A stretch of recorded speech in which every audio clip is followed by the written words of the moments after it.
El Ricaurte, de los Ricaurte, ¿de dónde? De Nariño. De Nariño. Sí, tiene historia de Nariño. Ok, pues don Juan Camilo Ricaurte es nuestro invitado de hoy en Sana que Sana. Vamos a hablar de un asunto que leyendo en internet sobre el tema, es lo mismo decir colon irritable que síndrome de intestino irritable, Juan Camilo. Sí, por lo general médicamente lo utilizamos igual, es indistinto y es la misma patología para todos. Hay gente que es más fácil, le dice colon irritable, otros decimos intestino, pero es prácticamente lo mismo.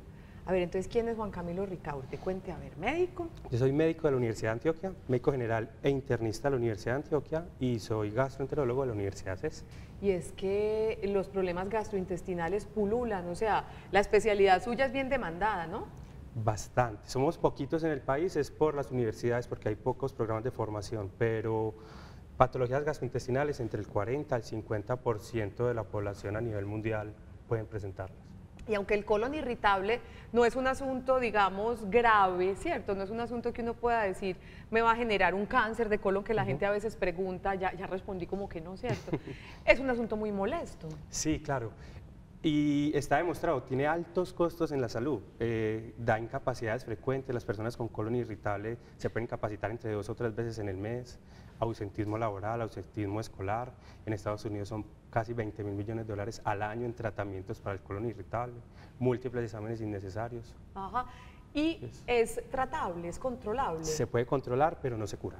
Ajá, o sea que es crónica. Es crónico, es una enfermedad crónica, hay que enseñarle a las personas que lo que hacemos los gastroenterólogos es enseñarles a vivir con la enfermedad, a tener una vida tranquila, a tener una mejor calidad de vida, pero que no los curamos, es imposible de curar. Y usted nombra esa palabra, una vida tranquila, porque dicen que también el estrés tiene que ver. Es muy importante el controlar el estrés, las principales causas, lo veremos más adelante, es del intestino irritable, es la ansiedad, la depresión y las condiciones de estrés, y el controlarlos nos ayuda a mantenernos bien.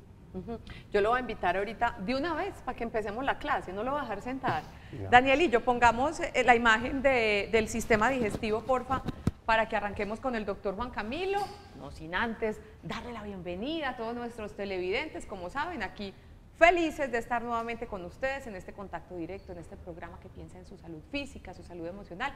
Se llama Sana que Sana y hoy vamos a hablar, ya lo saben, colon irritable, síndrome de intestino irritable, como ustedes lo quieran llamar. Y empezamos entonces esta parte ilustrativa para que no solo aprendamos a cuidarnos, sino también aprendamos de nuestra fisiología, ¿verdad? Entonces vamos a empezar de lo macro y llegamos al intestino grueso, que es el colon. Entonces, hablemos de nuestro sistema digestivo. Sí, claro, esto es un sistema digestivo pues normal, acá tenemos el estómago, hígado, páncreas y todo esto es el intestino delgado. El intestino grueso o el colon, como lo llamamos, es toda esta parte que es la encargada de absorber más que todo agua en todo, pues, de los procesos de digestión. El estómago nos sirve pues para triturar los alimentos y todo el intestino delgado para absorber los nutrientes.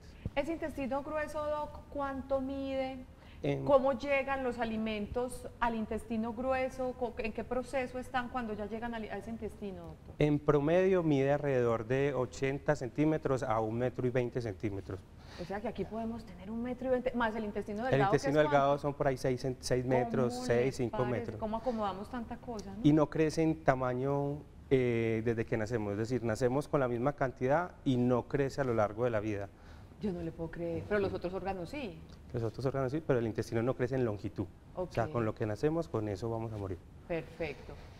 ¿Cómo llega la comida? La comida llega acá, a esta esquina que ¿Qué se llama? Es el ciego. Ahí está una parte que se llama la válvula ileocecal, que es una válvula que impide que la comida se devuelva, solo que la comida avance. Y llega casi pastosa, que es como un licuado. Okay, como una compotica. Como una compotica. Ya Okay. esa comida cuando llega ahí, ya prácticamente se han absorbido todos los nutrientes y lo que hace todo el colon es volverla a una masa sólida para poder tener deposiciones. Ok, ¿y cuáles? Miremos la otra imagen, Danielillo, para mirar las partes del famoso colon. Colon o intestino grueso, ¿no? Sí, exacto, es exactamente lo mismo.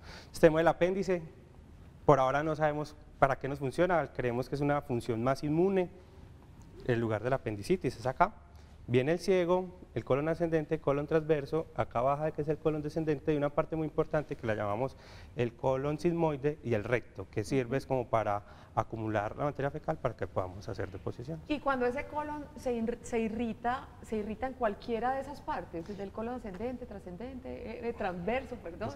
El punto del intestino irritable es que no hay irritación del colon, eso es lo más llamativo. Uno, en el síndrome del intestino irritable o colon irritable, la mucosa, todo lo que recubre el colon, no se irrita.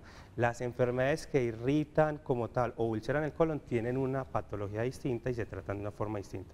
Entonces el punto es el nombre, es síndrome de colon irritable, pero no lo irrita como tal. O sea, macroscópicamente se ve sanito, uno hace una colonoscopia y está totalmente sano.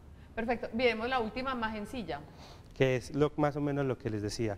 Por lo general uno tiene que, cuando uno hace una colonoscopia en pacientes que está indicada por el síndrome de intestino irritable o por cualquier patología, uno tiene que encontrar el colon normal para poder hablar de qué es esta patología. Si uno encuentra el colon inflamado, se sale de ese diagnóstico y tiene que indagar qué fue lo que pasó, buscar por qué está inflamado el colon. Perfecto, doctor. Muchas gracias. A nuestros televidentes, de pronto este es un tema muy común. Usted decía que el 40% de la población mundial puede sufrir del síndrome de intestino irritable. De síndromes gastrointestinales funcionales, son varios, pero en epidemiología en Colombia más o menos el 20% tienen síndrome de intestino irritable, más o menos muy parecidos a Estados Unidos. Hay países subdesarrollados que tienen entre el 9 al 10% de prevalencia de esta patología. Vamos a ponchar en la pantalla nuestra línea de WhatsApp para que ustedes nos envíen sus inquietudes, sus aportes, si le diagnosticaron este asunto, cómo fue, cómo se lo está tratando, si tiene alguna inquietud para el doctor Juan Camilo Ricaurte, nuestro gastroenterólogo invitado de hoy. Muy bienvenidas para que estemos comunicados, que es lo que nos gusta en Sana que Sana. Por ahora, Doc, primera pregunta para usted, para corcharlo. Hola, mi nombre es Sara y me gustaría saber cuáles son los síntomas de un posible colon irritable. Sara, aquí va la respuesta, los síntomas. Bueno, lo podemos clasificar en varias partes. El síntoma principal es el dolor abdominal. Entonces, cuando una persona come o después de comer genera un dolor abdominal intenso que es difuso, ese es el síntoma principal.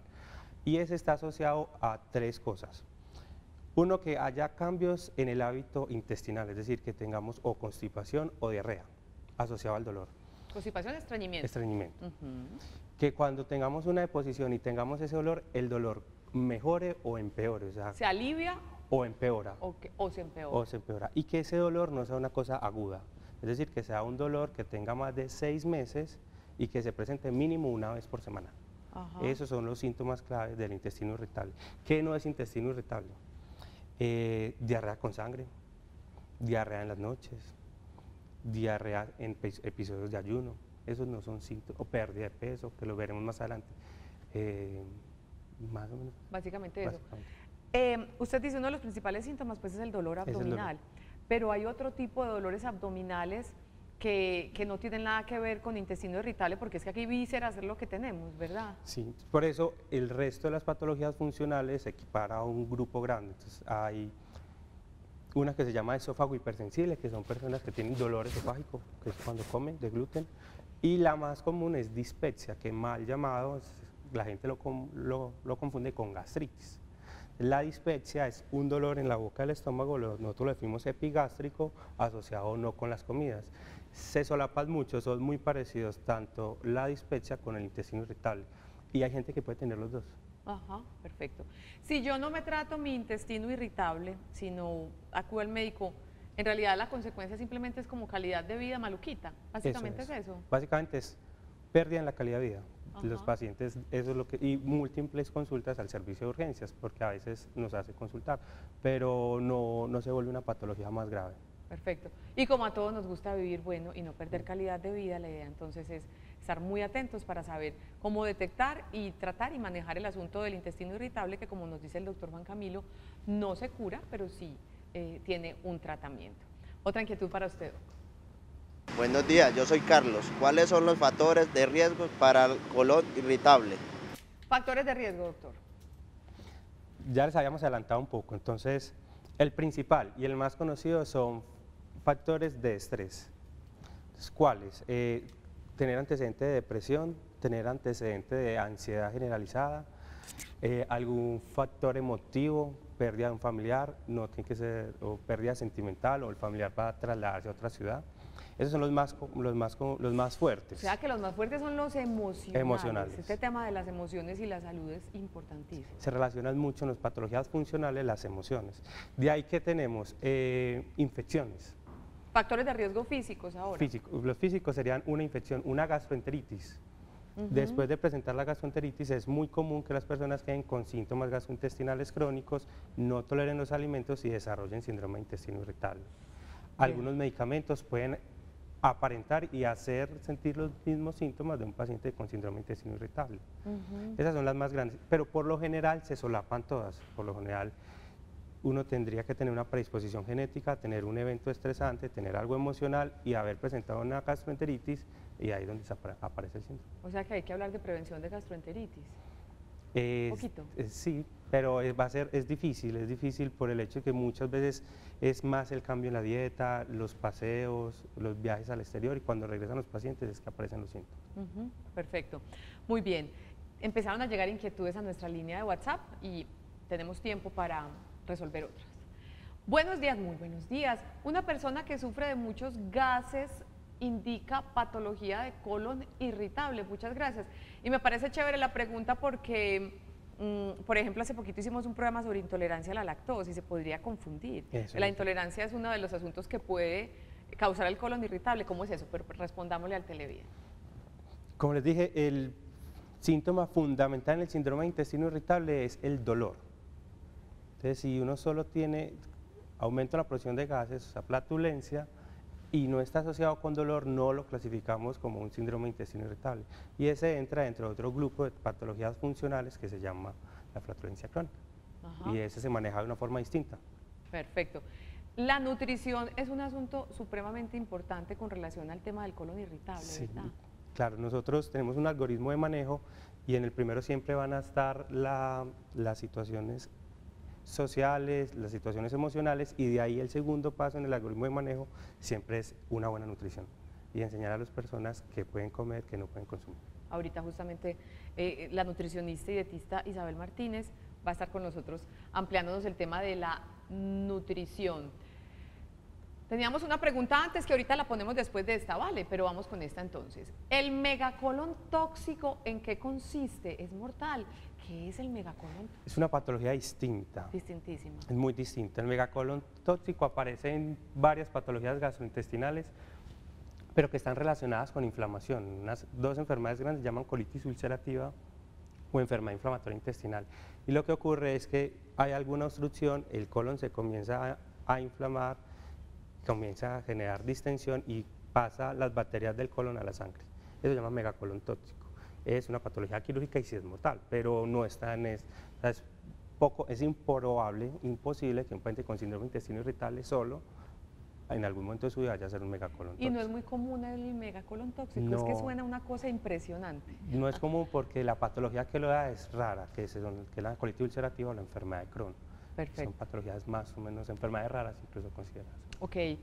Muy buenos días para ti también. Cuando uno tiene el colon irritado, le produce todos los días flatulencias y dolor de espalda. Un televidente de Nariño, ¿cómo le parece? Un coterráneo. Muchas gracias por tu inquietud.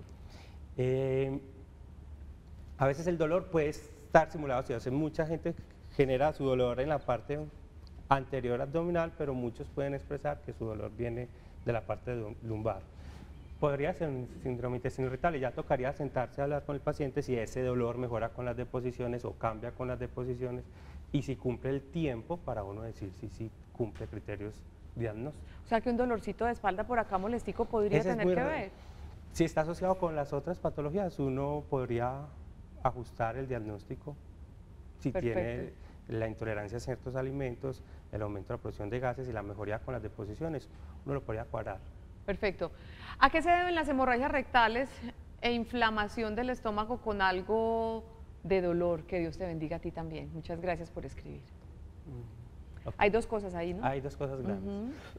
La principal causa de hemorragia rectal es la patología hemorroidal, es decir, las hemorroides en la parte anal, que están muy asociadas con constipación. Entonces, si tenemos pacientes con síndrome de intestino irritable, este se divide en dos. Unos pacientes tienen diarrea y otros pacientes tienen constipación. Los pacientes con constipación crónica o estreñimiento crónico muchas veces tienen hemorroides y pueden sangrar. Es la única indicación por la cual uno podría, digamos, hacer un estudio adicional que no sea solo clínico para determinar si el sangrado solo son hemorroides. Ok. Y la otra es... Dolor abdominal. ¿Por qué nos duele? Por muchas cosas. Por muchas cosas. Eso sí, en el intestino irritable creemos que se llama hipersensibilidad visceral. ¿Qué es? Todas las comidas producen gas. En todos nos genera distensión abdominal, pero en estos pacientes esa distensión que es normal genera dolor. Entonces, el intestino está más sensible a los estímulos normales. Por eso lo que hacemos es mejorar las comidas y les quitamos esas que producen más gas. Que lo vamos a ver más tarde. Muy bien, ahorita seguimos entonces con las inquietudes de nuestros televidentes, nos están escribiendo muchísimo, nos encanta justamente que nos lleguen tantas preguntas a nuestra línea de WhatsApp. Muy bien, y como decía el doctor Juan Camilo, la nutrición es fundamental en el tema del síndrome de intestino irritable o colon irritable, como usted lo quiera llamar. Por eso hoy tenemos nuestra sección Sana Nutrición.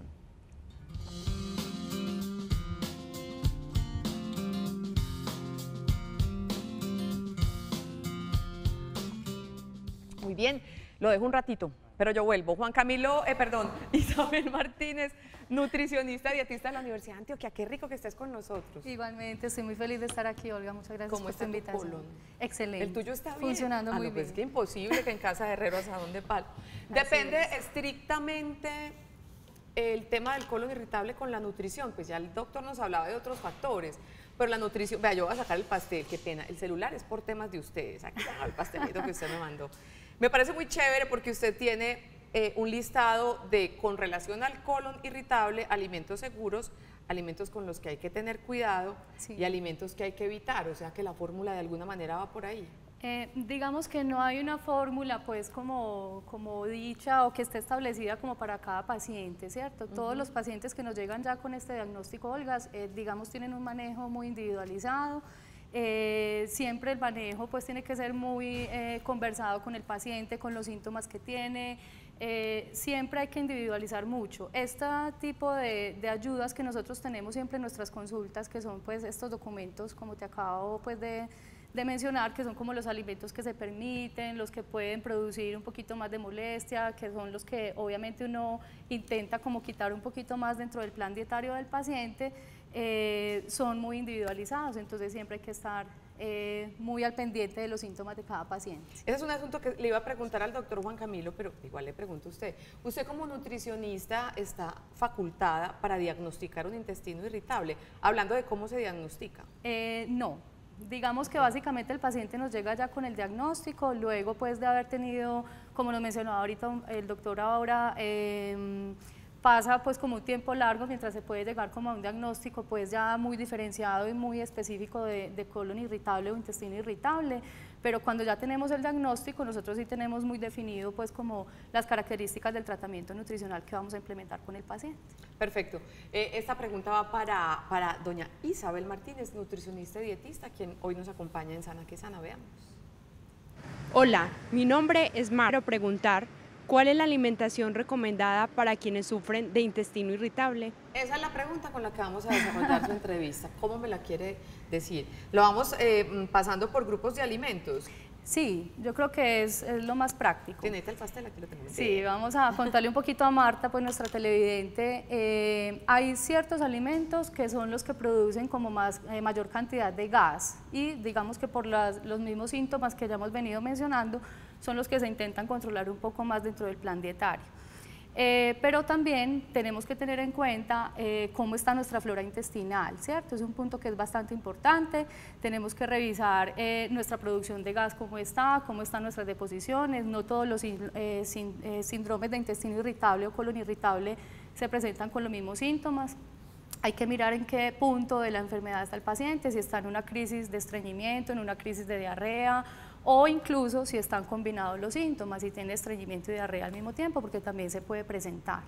Entonces, digamos que yo siempre en consulta le digo a los pacientes que cada uno se va volviendo como su propio nutricionista, ¿cierto? Es como empoderar al paciente de su tratamiento para que vaya identificando cuáles son los alimentos que en realidad... Hacer un diario nutricional. Exactamente, entonces siempre quedan como con la tarea de ir anotando qué alimento me consumí, cuál fue el síntoma que me ocasionó y entonces vamos haciendo pues como un descarte de esos alimentos. O sea, cada tratamiento a nivel nutricional para el colon irritable, según te entiendo, es individualizado, súper sí. Personalizado, pero sí hay unos alimentos que tienen como norma general sí. Algunos asuntos, ¿verdad? Claro, más o menos desde el 2005 se describió pues a nivel de la literatura científica una dieta que se llama FODMAP, que es una dieta que precisamente nos controla un poco ese consumo de carbohidratos que nos van a generar esa fermentación a nivel colónico, a nivel pues de intestino. FODMAP es una sigla que está en inglés que dice simplemente como la fermentación de los diferentes tipos de carbohidratos de acuerdo a la longitud de la cadena de carbohidrato que tengamos, es decir, si es un monosacárido, un oligosacárido, ¿sí? Entonces de acuerdo a eso nosotros vamos haciendo pues como esa exclusión, ¿cierto? Okay. De ese tipo de carbohidratos dentro de la dieta, para incluso confirmar también el diagnóstico de intestino irritable, porque esa es una de las formas con las que se confirma el diagnóstico.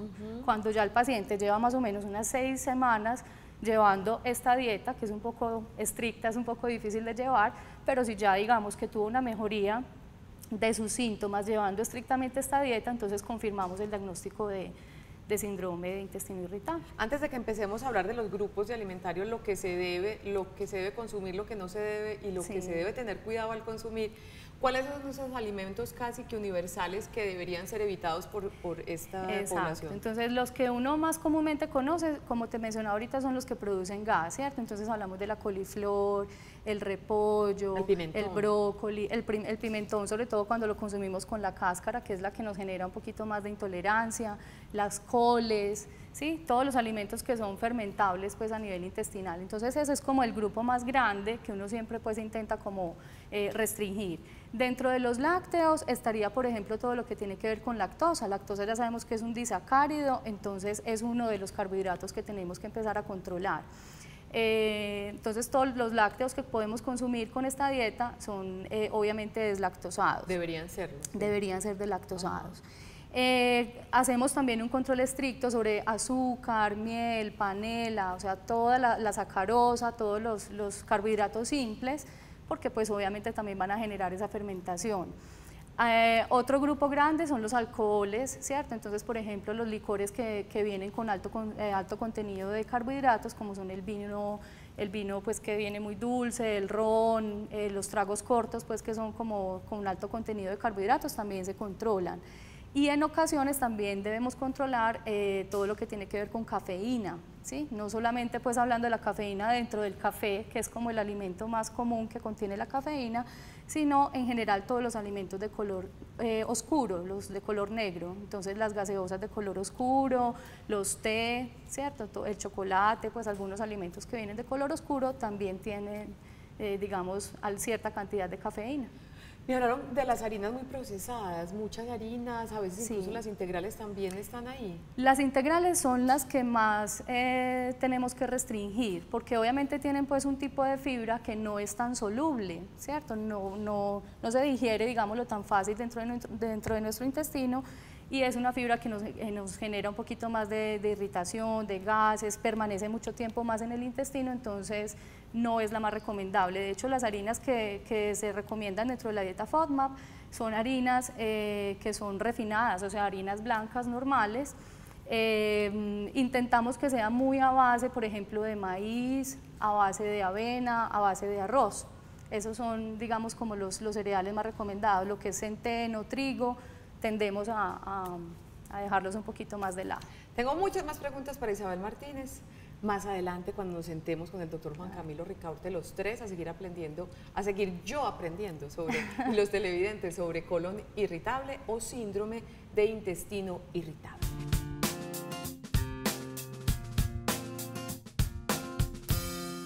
Muy bien, regresamos a Sana que Sana. Hoy estamos hablando de colon irritable o síndrome de intestino irritable. Sobre el colon irritable, también llamado, como les digo, síndrome de intestino irritable, es un trastorno gastrointestinal que produce molestias abdominales y alteraciones de la digestión, originadas, al parecer, en la última parte del tubo digestivo. Hasta el momento no se ha encontrado una causa orgánica para su aparición, aunque no es un diagnóstico delicado, sí produce molestias en la calidad de vida con relación a los cuidados que hay que tener a la hora de alimentarse. Tenemos inquietudes de ustedes, nuestros televidentes, y vamos a resolverlos entonces con nuestros dos invitados. Nos escribe Ana María. Muy buenos días para ti, Ana María. Llevo 2 años con el estómago inflamado y todo lo que me como me cae mal. Me dieron como diagnóstico Helicobacter pylori, que ese es otro tema, ¿no? Sí. Y también tomo mucho medicamento. ¿La inflamación del estómago puede ser el colon irritable? Un abrazo para ti, Ana María, y gracias por escribir. Para Ana María, pareciera con la historia ser una enfermedad que se llama dispepsia, que es lo que comúnmente la gente llama gastritis. Es un dolor epigástrico en la boca del estómago asociado con las comidas y que no mejora con las deposiciones. Son enfermedades hermanas al colon irritable. Por lo general, el tratamiento contra el Helicobacter pylori puede mejorarlos, en un 20% de los casos mejora a los pacientes, pero el manejo en ellos no es tanto de dieta, sino de más manejo farmacológico y lo mismo, condiciones de estrés.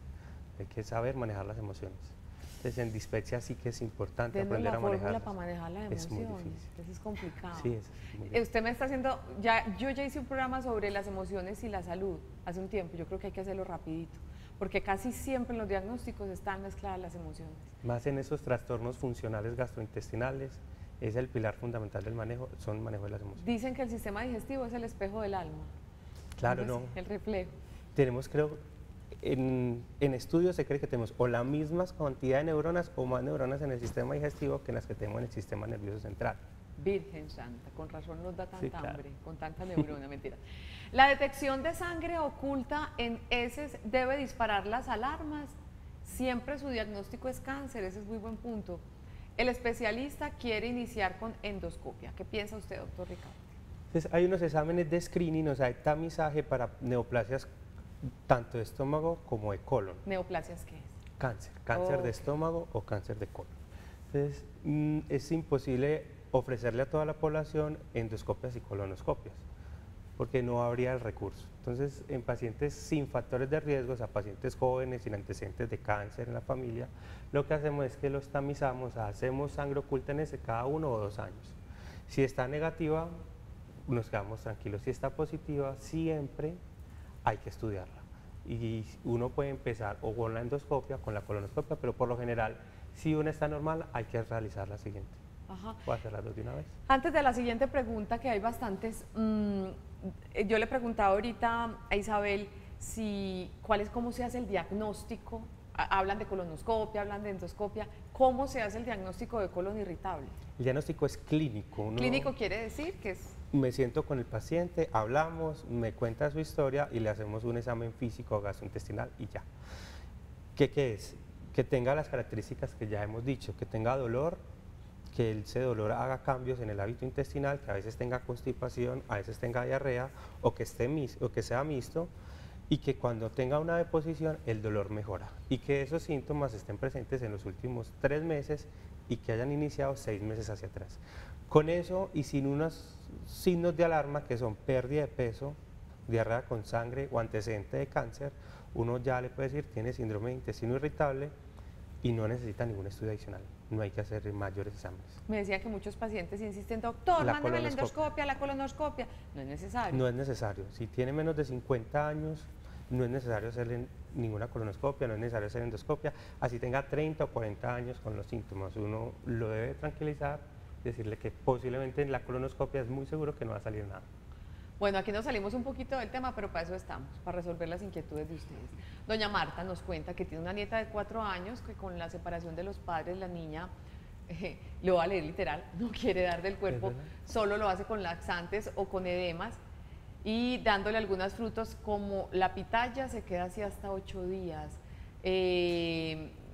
Bueno, aquí hay un asunto emocional, pero hay un asunto que yo creo que los dos pueden ayudarme con eso. Empecemos con Isabel, que está muy calladita. Bueno, entonces, A ver, la pitaya es una de las frutas más comúnmente conocidas para el manejo del estreñimiento, tiene pues muy buena respuesta pues como para esta sintomatología.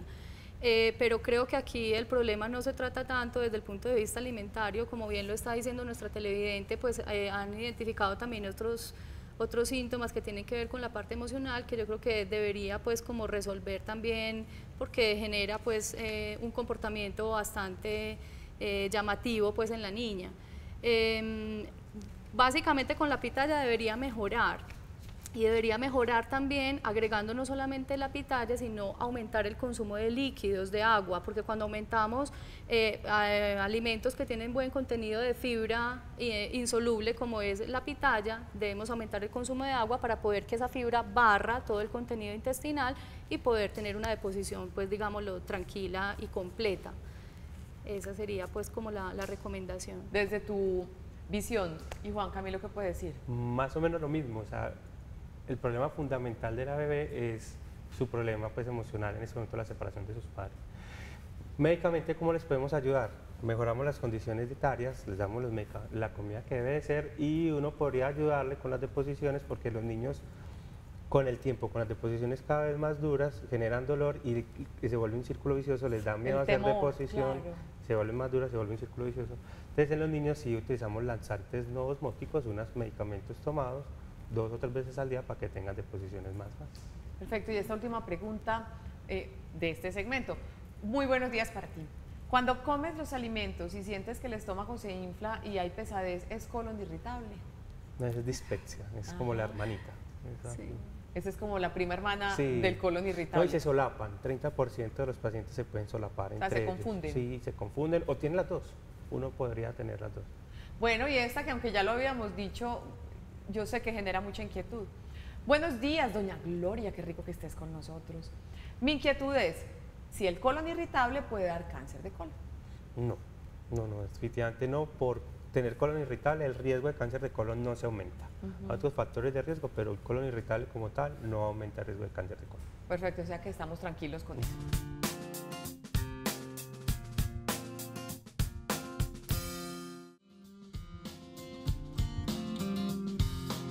Más asuntos importantes con relación a nuestro tema de hoy, que es el intestino irritable.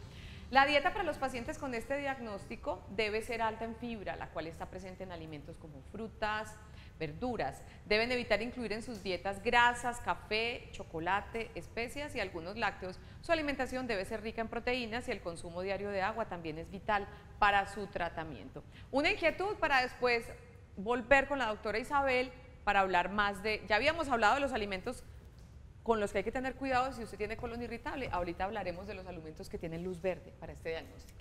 Don Pedro, desde Chigorodó, un abrazo, qué rico que en Chigorodó nos estén viendo. Soy diabético hace 13 años, diabético tipo 2, estoy tomando glimepirida, tengo dolor abdominal y diarrea hace 17 días. ¿Es posible que sea colon irritable, doc? No, para don Pedro no. Como les decíamos anteriormente, necesitamos el criterio de cronicidad. Esto se lo definimos nosotros como una diarrea aguda. La mayoría de las veces la diarrea aguda son enfermedades parasitarias o infecciosas. La mayoría de esas diarreas se resuelven solas. Si pasan más de 4 semanas ya la consideramos una diarrea subaguda y la empezamos a estudiar. Ajá, o sea que no es colon irritable. No. Perfecto. Ahora sí, volvamos al tema nutricional. Entonces habíamos dicho los alimentos que no se deben consumir. Le damos un repasito rapidito por si el televidente acabó de llegar para empezar a hablar de los que se puede tener con tranquilidad o algunos con cierto cuidado. ¿Cómo es eso? Ok, entonces para el repaso, recordar entonces los alimentos que producen mayor cantidad de gas, como son coles, coliflor, brócoli, obviamente pues frijoles, granos, que son los que producen mayor cantidad de gas. Y en cuanto a los que se pueden, Olga, entonces hacer como, digamos, una división por cada grupo de alimentos. Si miramos, por decir algo, los lácteos, debemos tener muy presente que deben ser deslactosados, no deben tener ninguna pues, cantidad de lactosa, porque ya sabemos que es el carbohidrato principal de la leche y que nos va a generar un poco más de fermentación y nos va a empeorar los síntomas. En el grupo, por ejemplo, de las carnes, tenemos, digamos, vía libre para consumir pollo, pescado, lo que son carnes blancas, incluso carne de cerdo también la podemos consumir, y la carne de res intentar pues no suspenderla completamente, pero sí espaciarla un poco más, que no sea un consumo tan frecuente. Respecto a las frutas, entonces intentar que no sean frutas que tengan mayor contenido pues de carbohidratos, que no sean en un estado de madurez pues muy avanzado. O sea, estamos sean... hablando de mango, de azúcar, Exacto. pera, manzana, uva roja. Exacto. Las que son más dulces. Entonces, en este caso, mientras tenemos la dieta FODMAP, que es la que se recomienda para hacer el diagnóstico diferencial de nuestro síndrome de intestino irritable, debemos entonces preferir consumo de frutas que sean un poquito más verdes, como decimos nosotros comúnmente en nuestro medio, pintonas, ¿cierto? Que no tengan tanta cantidad pues como de azúcar. Respecto a las verduras, ya mencionamos entonces las que no, digamos que esas que producen gas son las que nos toca pues retirarlas, pero de resto las otras no hay ningún inconveniente en consumir lechuga, tomate sin la cascarita, todo el resto de verduras que tenemos pues una gran variedad en nuestro medio. Respecto a los cereales, entonces recordar a los televidentes que debemos preferir cereales que no sean integrales, porque los cereales integrales tienen mayor cantidad de fibra insoluble, que nos van a generar un poco más de fermentación a nivel intestinal. Entonces preferir todos los cereales pues que son refinados, o sea los blancos, los que conocemos el pan normal, que no sea integral, las galletas, arepa, ¿cierto? Todos los productos que vienen a base de maíz se pueden consumir, los que vienen a base de arroz y a base de avena. Intentar no consumir mucha cantidad de los que vienen con trigo, los que vienen con centeno y los que vienen con cebada. Hasta ahí pues digamos que es como la recomendación con los cereales. Nos quedaría faltando entonces el grupo de las grasas. Con las grasas digamos que no hay tanto inconveniente, solamente pues el aguacate sería como la que se puede restringir más, y la parte pues de los azúcares y los dulces que ya mencionamos que no se recomiendan. Hay un punto importante, Olga, que no lo hemos mencionado, y es el punto de los edulcorantes, ¿cierto? Los edulcorantes tienen, digamos, también bastante repercusión. Sí, o sea, no son muy recomendables pues como para estas patologías, porque también se ha notado que se empeoran los síntomas, porque vienen con xilitol, manitol, sorbitol, que también generan pues empeoramiento de los síntomas. Gracias a Dios este programa, unas semanitas después de emitido, lo ponen en YouTube, porque yo me imagino, si yo tengo colon irritable, yo quiero repasar cosita por cosita, apuntar. Ya saben ustedes que en nuestro canal de YouTube del canal Televit, Sana que Sana, buscando el título pertinente, más o menos 3 semanas después de emitidos los programas, están allí publicados para que usted los repase y también los comparta. Doctor Juan Camilo, ¿pasó bueno? Sí. Yo aprendí muy mucho. agradable. Mensajito final. Nada, no, tiene que tener una buena salud intestinal, es lo más importante, tener una buena condición mental, manejar bien el estrés y alimentarnos bien, es la recomendación final. Yo creo que tenemos que trabajar mucho sobre nuestras emociones, que están repercutiendo mucho sobre todo en nuestro tracto gastrointestinal, obviamente alimentarnos muy bien y tener una vida muy feliz, es un punto muy importante. Claro que sí, qué rico que así sea. A Isabel Martínez, nutricionista, dietista, Juan Camilo Ricaurte, gastroenterólogo, gracias por dedicarnos este ratico, y al Hospital San Vicente Fundación, que nos los prestó para estar este rato en Sana que Sana. Nos despedimos. Mañana vamos a hablar de un tema que es prevenible, y cuando no se previene trae consecuencias bien complicadas para el bebé. Vamos a hablar de espina bífida, supremamente importante. Los esperamos a las 11:30 de la mañana en este programa pensado para su salud física y salud emocional, y que se llama Sana que Sana. Hasta mañana. Chao.